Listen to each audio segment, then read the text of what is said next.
Amazon peut-il rivaliser avec Netflix? C'est le sujet que l'on va traiter aujourd'hui dans Spoil Break, le talk show sur les séries. Surtout, restez avec nous jusqu'à la fin de l'émission. On va avoir des infos de ouf. Et pour cela, une équipe de chroniqueurs qui m'accompagne. À commencer par Noam. Salut Noam, ça va? Ça va et toi? C'est Noam qui est toujours ceinture noire, mais cette fois-ci deuxième dan de Netflix. Bienvenue. Merci.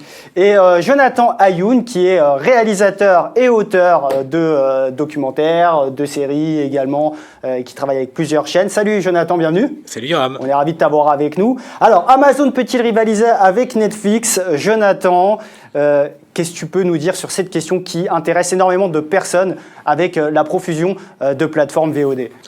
Moi, je parlerai en termes de contenu, de qualité des séries. On remarque que Amazon produit de plus en plus de séries de grande qualité, au point même de pouvoir rivaliser avec Netflix, voire même de dépasser Netflix, mais ça, Noam, il saura l'info précise. On voit à l'image le catalogue de Amazon, de séries qu'ils proposent. Pour l'instant, c'est surtout des séries pas près. Ouais, c'est pas les meilleures. Hein. Dans le catalogue, là, c'est pas les meilleures. Ne vous emballez pas, on continue, on enchaîne. Voilà, d'autres séries produites par Amazon. The Boys, c'est pas produit par Amazon? Si. Eh bien voilà. Bon, mais en tout cas, The Boys, pas encore, mais par exemple, Mrs. Maisel sont parmi les plus récompensés ces dernières années aux Emmy Awards. Donc ça veut dire qu'Amazon, en termes de proposition de séries de qualité, a fait son entrée grandement dans l'univers des plateformes. Tu fais bien, Jonathan, de parler de Mrs. Maisel. On va regarder tout de suite un extrait, on en parle après. Mrs. Maisel. When they're great, are really great, and you're not having to go to your grave not having done anything interesting. Is your girl gonna get good? She is gonna be a goddamn legend.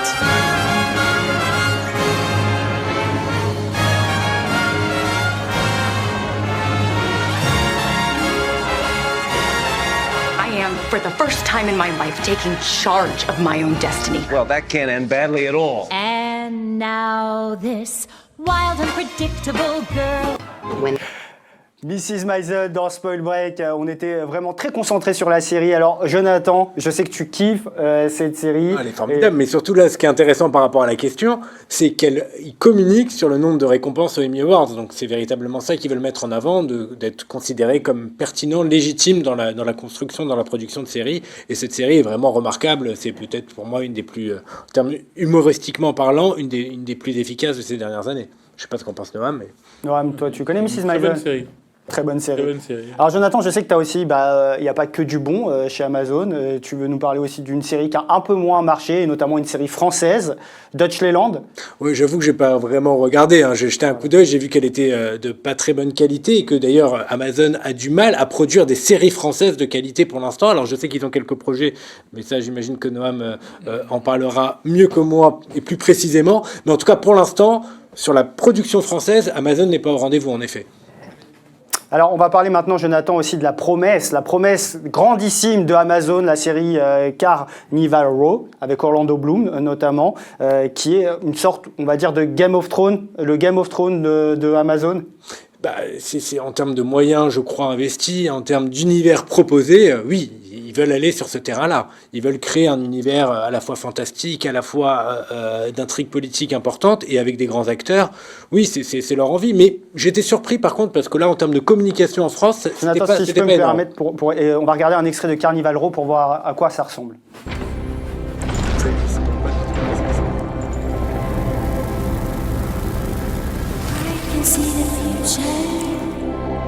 Painted in my eyes.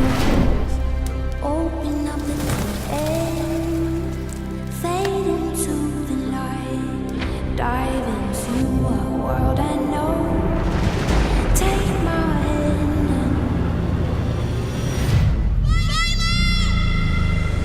Alors, on voit que dans Carnival Row, il y a des moyens exceptionnels et très importants. Noam, Carnival Row, est-ce que c'est le genre de série qui peut te faire abonné à Amazon Prime Video? Oui, pourquoi pas. Enfin, moi, j'attends surtout. Il n'est pas très chaud. Non, mais moi, j'attends surtout leur préquel du Seigneur des Anneaux. La série qu'ils ont promise. Donc, il y a eu une première bande-annonce juste pour présenter tous les auteurs qui travaillaient sur la série. Donc, on voit juste une machine à écrire et des noms d'auteurs défiler. Mais en tout cas, on sait qu'Amazon a déjà commandé la saison 2, donc ils misent beaucoup là-dessus. Et je pense que en termes de futur Game of Thrones, c'est ce qui va plus plus impacter. Alors on voit notamment là à l'écran toujours le catalogue d'Amazon Prime Video et une très très bonne série que je vous conseille, c'est Modern Love qui traite de l'amour moderne comme son nom l'indique, dans les rues de New York avec des acteurs comme Tina Fey notamment et Andy Garcia. Donc je vous conseille cette série. On va regarder un extrait, vous allez voir, c'est magnifique. On regarde l'extrait tout de suite. Have you ever been in love? No one's ever asked you that in an interview before. I don't have to print it.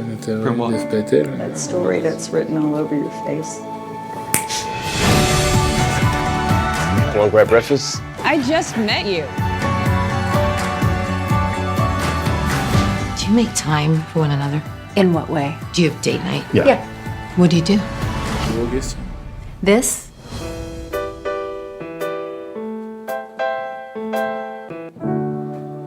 Have you ever been in love?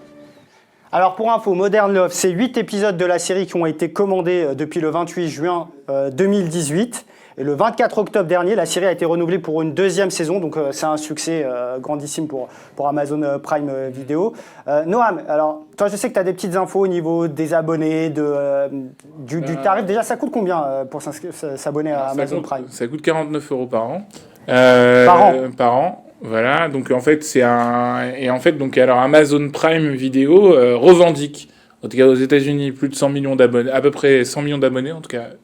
Ils disent qu'ils vont bientôt arriver à 100 millions d'abonnés et qui couvrent 82% des foyers américains. Alors on précise quand même qu'il y a une petite entourloupe. Ah, il y a une petite entourloupe. Il y a une petite entourloupe, c'est qu'en fait, quand on est abonné à Amazon Prime, on est abonné forcément à Amazon Prime Video.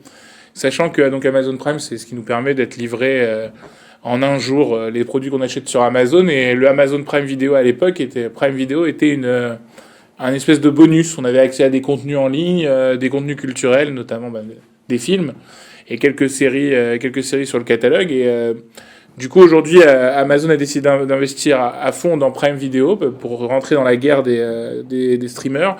Et du coup, voilà, donc on a la production ces dernières années de séries originales et de programmes originaux sur Amazon Prime. Alors, il faut savoir une petite info pour la riposte de Netflix. Il y a une riposte, évidemment. Netflix ne va pas se laisser faire comme ça. Netflix va lancer ou va développer une offre low cost exclusivement disponible sur mobile. Et elle serait proposée à 5$, soit un peu moins de 4,50€, puisque je vous voyais faire la conversion directement comme ça, vous êtes des génies. Et ce qu'il faut savoir également concernant Netflix, c'est que Netflix a déjà injecté en 2018 $8 milliards pour la création de contenu et que en 2019, ça pourrait aller jusqu'à 12 milliards pour contrer la concurrence d'Amazon, mais également de Disney+, qui arrive, il me semble, Noam, en mars 2020 en France. Ouais, fin mars 2020. Fin mars 2020. Et qui est déjà sorti aux États-Unis mi-novembre. Voilà, et HBO aussi, qui va lancer sa plateforme, et Apple+, et tutti quanti. Alors, Jonathan, est-ce que tu as vu notamment la série The Man High Castle, c'est ça, Noam? Non, c'est The Man in the High Castle. Excuse me. On va regarder un extrait.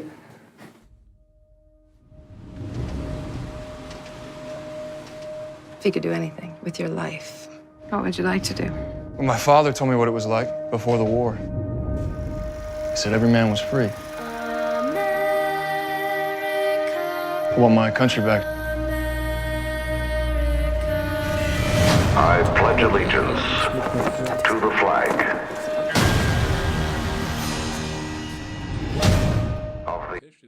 Alors, donc la série en question que l'on vient de voir, je te laisse, Le Maître du Haut Château en français.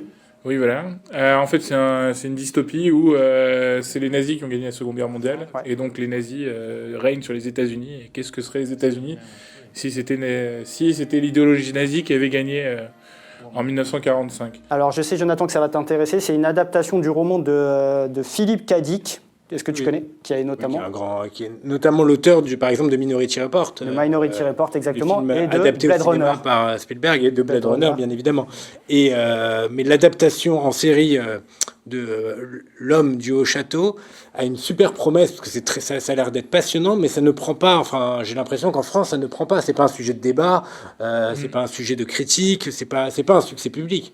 Je me trompe? Oui, je pense qu'aussi en France, on a encore un peu de mal avec Amazon Prime Video, puisqu'en fait, c'est pas très populaire aujourd'hui, et que Netflix Pour l'instant, Netflix est leader sur ces marchés-là parce qu'à renfort de communication. Ce qu'il faut savoir aussi, c'est que Netflix est vraiment très attaqué par la concurrence, et notamment le groupe Warner Media, par exemple, qui a annoncé qu'ils allaient reprendre à Netflix les 10 saisons de la série comme Friends. Disney a déjà repris les séries du groupe Disney, c'est-à-dire tous les Marvel. Ils ont racheté Fox aussi, Disney. Donc, bien sûr. Le catalogue de Netflix, forcément, va être beaucoup moins important. Après, moi je pense que c'est une bonne chose parce que ça va permettre à Netflix de se renouveler parce qu'ils faisaient pas beaucoup ça ces derniers temps. Je pense qu'Amazon aussi est dans une position confortable, c'est la position du challenger. Et le challenger face au leader, on est toujours, on peut toujours tout se permettre. Toujours deuxième. Non, mais non, c'est-à-dire que le challenger, comme il a rien à perdre, il peut se permettre de créer et de faire de la nouveauté. C'est pour ça qu'on dit Amazon Prime, c'est formidable parce qu'il y a des séries transgressives comme The Boys qui démontent un peu l'idée des super-héros. Il y a de la grosse licence comme Le Seigneur des Anneaux. Jack Ryan aussi. Comme Jack Ryan, il ne faut pas oublier que Netflix aussi s'est construit sur cette promesse. C'est-à-dire, par exemple, les séries de super-héros de Netflix, c'est des séries qui étaient déjà plus dark et plus transgressives que les séries de super-héros qu'on connaissait avant. Alors, ça veut dire... Oui, mais en termes d'audace et d'originalité, HBO reste loin devant, et pourtant ils étaient installés depuis bien avant. Donc c'est pas le fait d'arriver et de challenger qui fait qu'on arrive à être dans la transgression au-delà ils ont pris des gros gadins. Il t'a bien envoyé là, il t'a bien envoyé. Mais HBO, ils ont pris des gros gadins aussi, ne serait-ce que la série sur l'histoire du rock. Ouais. Comment il s'appelle? Ok, alors on va conclure parce qu'on arrive à la fin de l'émission. C'est Vinyle, voilà. Vinyle, exactement. Alors, en un mot, est-ce qu'Amazon peut concurrencer, rivaliser Netflix? Jonathan? En termes de qualité, rien que grâce à Mrs. Maisel, moi je considère qu'ils ont fait leur job, que pour cette série. Noam? Moi je pense que c'est possible, mais après il faudra attendre mars et l'arrivée du Disney+. Parce que là déjà, c'est une explosion aux États-Unis, plus de 15 millions d'abonnés les premiers jours pour Disney+. Ça explose. C'est un rouleau compresseur avec les licences de Disney, de Marvel. Amazon, Netflix, on reste bien sur Amazon, Netflix. Est-ce qu'Amazon peut rivaliser avec Netflix? Je pense qu'à la longue... Faut se mouiller. Je pense que non, parce que Netflix est en train de se renouveler. Notamment, ils ont sorti la série documentaire sur le petit Grégory. Ils sont en train de se spécialiser dans d'autres choses. Et je pense qu'ils ont continué ils ont à leur tête un vrai génie aussi. Ouais, mais ils continuent à avoir une longueur d'avance, ne serait-ce que dans les processus de prod et dans l'habitude aussi. Eh bien, merci à vous d'avoir été avec nous, Noam et Jonathan. Merci à vous de nous suivre. N'hésitez pas à réagir. #SpoilBreak et suivez-nous sur les réseaux sociaux. On revient très vite pour un prochain numéro. À très bientôt. Ciao.